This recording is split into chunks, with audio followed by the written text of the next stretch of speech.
Okay, what would you rather be doing? If you could do anything in the world, what would that be? Now, my partner, my business partner and I, Ben Boyer, we set alight a 10-year successful company and sent it out to sea like a Viking funeral. The question is, why did I do that? No. More precisely, what took me so long to do that? So I ask you again, what is it that you would rather be doing?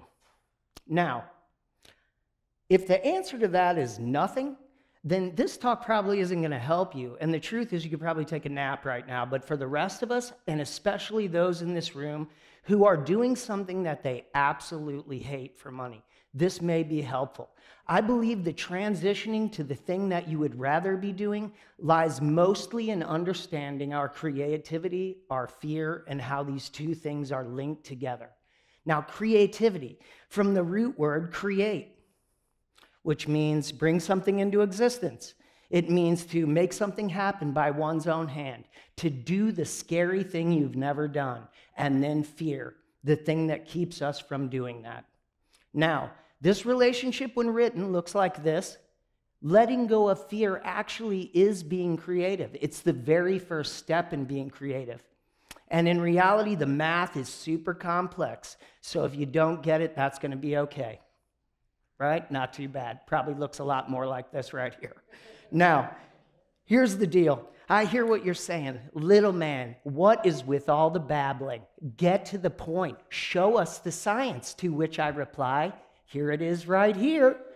Now, this is Dr. Charles Lim and Alan Braun. They did a study at the National Institute of Health.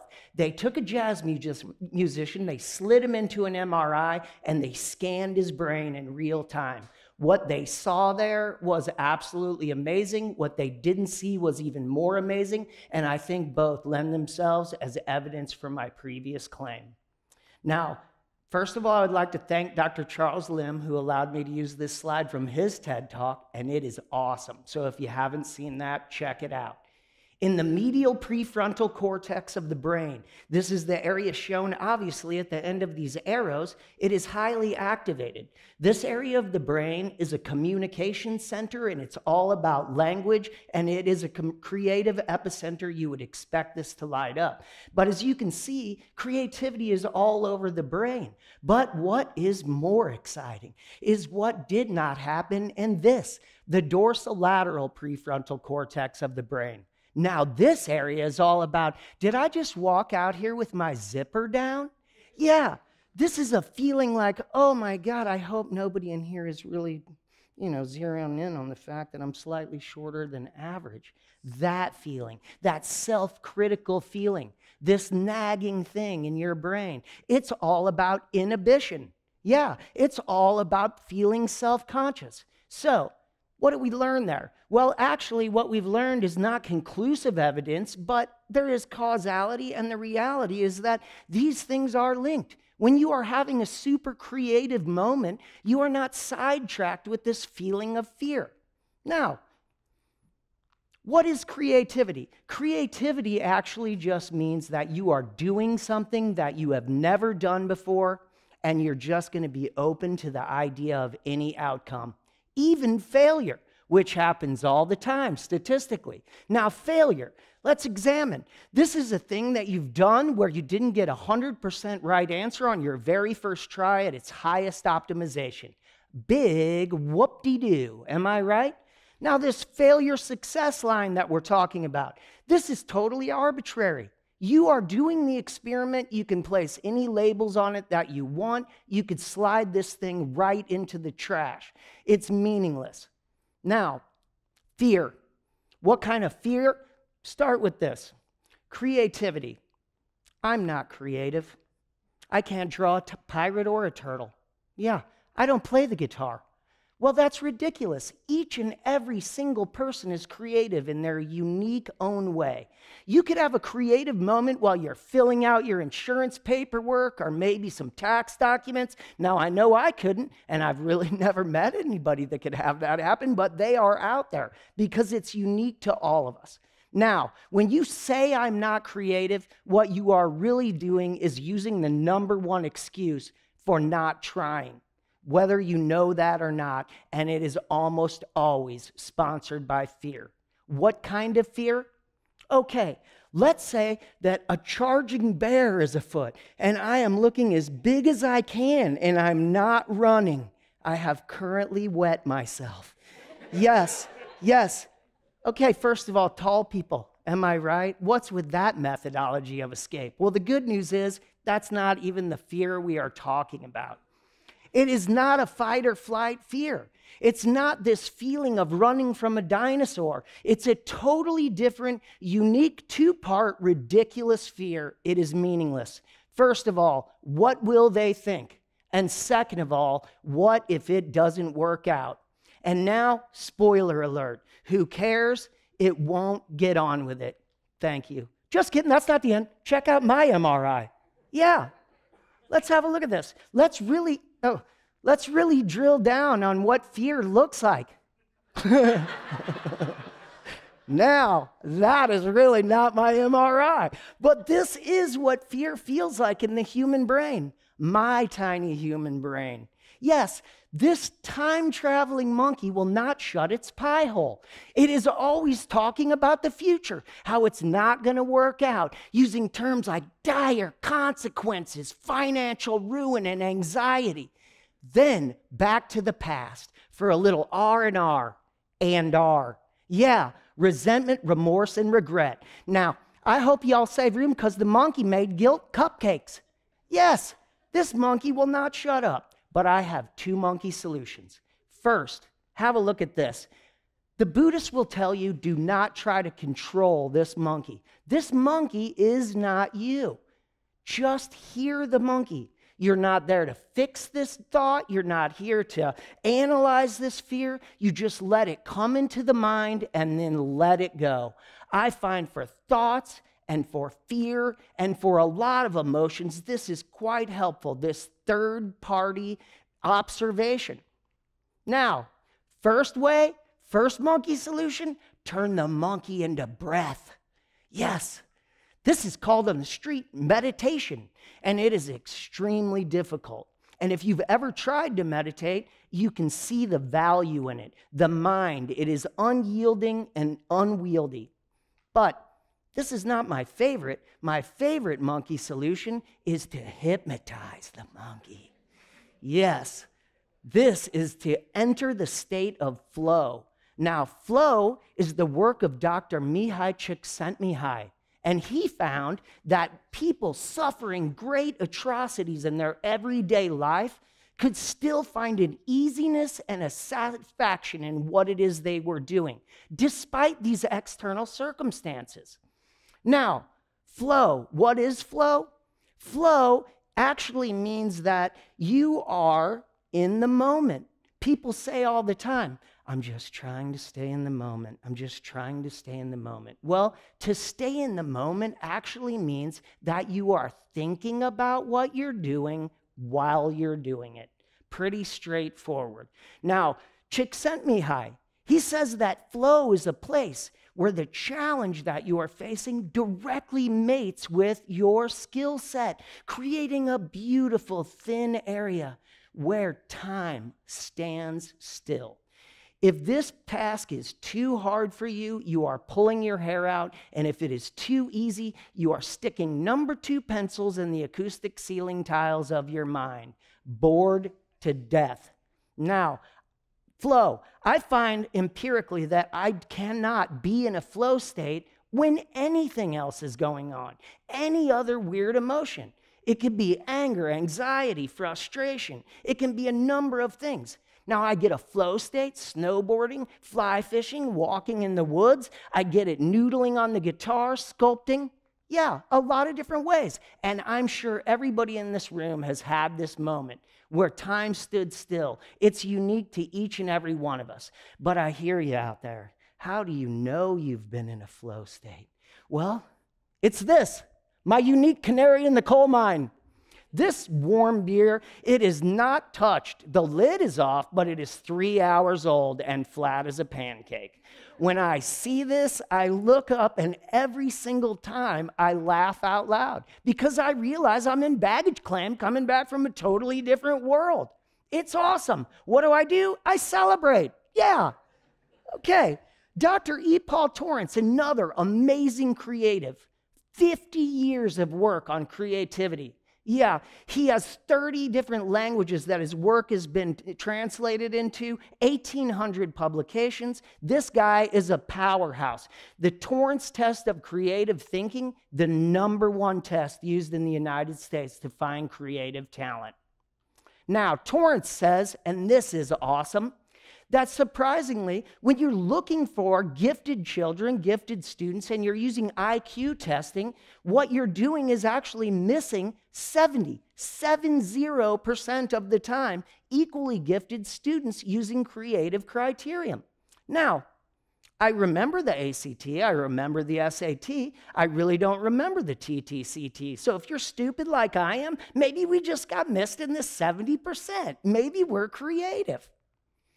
Now, he also says, walk away from the expectations of others. Just free yourself from the games that they impose upon you. Free yourself to play your own game. He also says, listen, don't waste a lot of expensive energy doing stuff for which you have no love. Pick something, do what you love, do it to the best of your ability, to the greatest of your strengths, to the most intensity of your love. Look at it. Is that not what this is saying, essentially? Now, Torrance, he worked on these people their whole life. He kept testing their creative benchmarks, those same people. And over time, he found that certain people had become more successful, more happy over time. He called these people beyonders because they had gone beyond where anybody else had gone before. Now, if there's any doubt in your mind what being creative is all about and why you should do it, I'm about to show you the character traits of the beyonders. It's so important, actually. Let's read it aloud together, like the unanswered questions on Family Feud. Do you want to? No, that's not going to happen. Okay, really, look at it. Tolerant of the mistakes that they make and the mistakes of others. They take delight in deep thinking. Deep thinking, not IQ-based fast thinking. These people are daydreamers. They don't mind being a minority of one. They do what they love, and they do it to the best of their ability. They have the courage to be creative. They're not worried about being well-rounded. Zoning back in on #3. Look at this. They are able to feel comfortable as a minority of one. What does that mean? Look at the eccentric artist. Look at him. He is such a weirdo. He is such a weirdo, and I assure you, he is a weirdo. But what is so good about that is he wears it like a badge of honor. And we should all do that, despite what our social media feed is telling us. Now, what I'm saying is don't be a sociopath. You can't become a sociopath. You have to care about the fairness and equity of all people. You have to do the right thing. That's a given. If you don't do that, it's all going to be blown up anyway. You can literally rewire your brain to accept this fear and see it as proportional. When it is something really big and scary, then you know that you are on the event horizon of a great discovery. Now, the rewiring. How do we do the rewiring? It's quite simple. You go out in the world and you expose yourself. No, I'm walking that one back. You do the scary thing. You do it again and again. Remember when you learned to ride a bike? Dad, please, Dad, don't let go. Don't let go. Whatever you do, don't let go, Dad. That's how it goes. And then being a good parent, of course, you let go. And then 10 to 40 milliseconds later, do not touch me, Dad. I can do it. I'm riding this bike. You cannot have that reversal, that feeling of edification, that added value, that success, that accomplishment. You cannot have that without first being scared to death and then walking through that fear like a doorway to possibility. Now, my partner, Ben Boyer, and I, my business partner, we sculpt each and every day. People ask us all the time, wow, Where did you guys learn how to do that? Who taught you? Where did you go to school? And the reality is, and this is the truth, we totally make it up as we go along. We have no idea what we're doing. But what happens is, over time, the bane of your middle school algebra class, that fear of not knowing, it becomes like rocket fuel for your everyday creativity. Now, each and every single time that you have the capacity to walk through this fear, you gain access to a tiny little tile. Every bit of wisdom, knowledge, and experience, just a tiny tile in an ever-agglomerating mosaic. The more you know, the more you can know, the more you do, the more you can do. It is a given expansion. The terms in this equation other than x are multiplying. Your resolution increases to the point where you can see the answer in your head before you ever get started. Now, what does this look like when it's operating at its maximum capacity? This right here. Yes, look at this young scientist laying it out there. Not afraid. Yeah, I charge each and every one of you, get out there and lick the carpet of life. Let go of these fears. Now, I'm not a professor. I didn't graduate college because I never even went to college. As a matter of fact, I've never even taken a single art class. But what happened was, over time, raking these tiles, I became fearless. I started to understand life in a different way.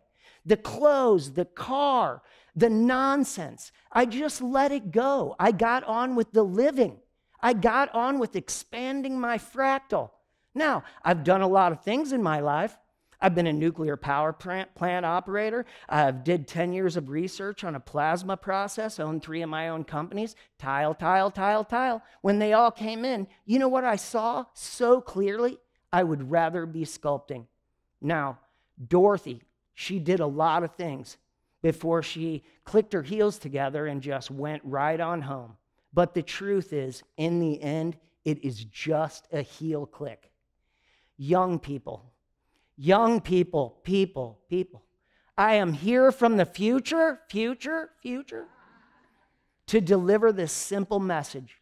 Let go of these 2 ridiculous fears. Who cares what people think? Dream huge, as big as you possibly can. Go big, then be scared to death, so afraid that it makes you bawl like a baby, and then do it anyway. And then do this again and again and again. And at the end of all of that, I can assure you that what you choose to do for your profession, for your occupation, it will be the absolute least of it, because you will be able to do anything. Thank you. Mic drop.